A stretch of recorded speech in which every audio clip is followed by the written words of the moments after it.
evening and welcome to Tucker Carlson Tonight. The frustrating thing about the news media, no matter how horrible they are, is that you need them. You can't understand the world except through the news media. That's where all of our information comes from. Can't really change that at this point, but we can go into it with open eyes. And so you should know that the thing about reading the news is even when it's not intentionally dishonest, and often now it is, no matter what the intent of it, the first draft of the story that you read is always wrong. Not sometimes wrong, always wrong. Occasionally in small ways, sometimes in big and utterly distorting ways. Dewey defeats Truman, Iraq has nukes, Russia bombed its own pipeline. Stories like this are laughably untrue. They are an inversion of the truth, which inevitably emerges later. And at times it's unintentional. They just made a mistake. They got it wrong. But more often on the big stories, the ones that change policy, they are lying on purpose. So how do you know whether they're lying on purpose or whether they just got it wrong by accident? Well, when the story trends on social media, you know. That means that somewhere there's a tech executive who's decided to crank up the propaganda dial in order to manipulate you. It's really not so different from what the North Korean state news agency does. So with that in mind, it would have been worth pausing for a moment in skepticism when you saw that story in your phone yesterday about how Russia had bombed Poland. Poland is a member of NATO, the North American Treaty Organization. So are we. That means if Russia were to attack NATO, then we could very easily be obligated to attack Russia back. Russia has the largest nuclear arsenal in the world. So that would be inevitably, by definition, World War III. Hundreds of people might die. So this was not a small story. It was Archduke Ferdinand and Sarajevo stuff. This story came, as it so often does, from the Associated Press, citing, again, as usual, a, quote, unnamed senior U.S. intel official. So according to this unnamed intel official, Russia had launched an entirely unprovoked first strike against Poland. The Russian military had lobbed missiles into Polish territory, thereby killing 2 Poles at a farm. So, by definition, it was time for Europe and the U.S. to invoke Article 5, the collective defense principle, and begin a total war on Vladimir Putin. President Zelensky of Ukraine agreed with this. The U.S. must declare war on Russia in the wake of this story. Watch his reaction. What we warned about a long time ago happened today. We've been saying this. Terror is not limited to our national borders. It's already spread to the territory of Moldova. And today, Russian missiles hit Poland, the territory of a friendly country. To fire missiles at NATO territory, this is a Russian missile attack on collective security. This is a very significant escalation. We must act. This is a Russian missile attack on collective security. In other words, not simply on Poland or on Ukraine, but on the United States. This is an attack on the U.S. by Russia, and, quote, we must act.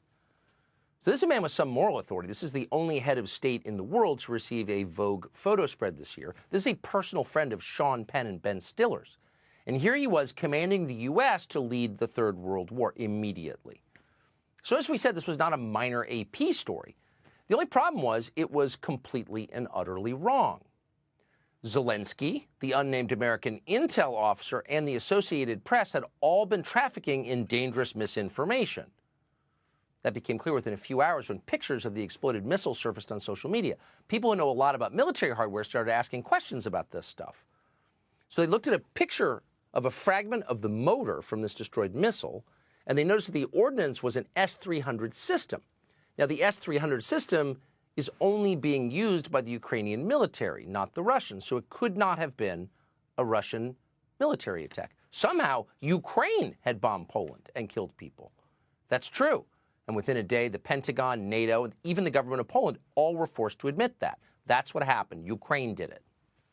But here's the interesting thing, and the thing that is relevant to us. Ukraine never admitted that. Zelensky kept lying on television. So when you run a country where the free press has been banned, as it has been in Ukraine, you may not realize that the rest of the world is not required to believe you. You can't throw them all in jail. So he kept telling you what you knew was not true. Quote, I have no doubt that this is not our missile, he said today. I believe that this was a Russian missile based on military reports. Again, that's not only untrue, it's a lie that could get millions of Americans killed. So you have to ask yourself, is it time to stop backing this guy? Could the risk be too high? He's lying on purpose to get us into a war? Maybe he's not worth supporting in the first place. Maybe he's just another corrupt Eastern European strongman in a tracksuit getting as rich as he can from American handouts. That might be the lesson, but that is not at all the lesson that the Biden administration is drawing from what just happened. Because shortly after this fake news of this fake Russian missile attack appeared on the AP wire, the White House demanded another $37 billion in funding for Ukraine. So that raises the question, where does that put us? What's the total that we've sent to Ukraine so far? Well, in just 9 months, the Biden administration has committed a total of $91 billion to Ukraine at a time when our border is still open and our economy is degrading fast. So how much is that? Well, as Glenn Greenwald pointed out today, $91 billion is twice the average annual U.S. expenditure during our own war in Afghanistan. $91 billion is 33% more than the entire annual military budget of the entire country of Russia. But it's not enough. Today, Mark Milley informed us that $91 billion is just the beginning. And that means the tens of billions of your tax dollars the Biden administration has shoveled to the government of Ukraine remain, as of tonight, completely unaccounted for. We don't know what happened to the money. And still the Ukrainians are demanding more and trying to get us into a world war that would benefit us in no way. Are Republicans supporting this?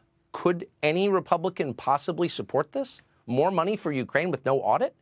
Any Republican who does deserves, at the very least, a lifetime of scorn.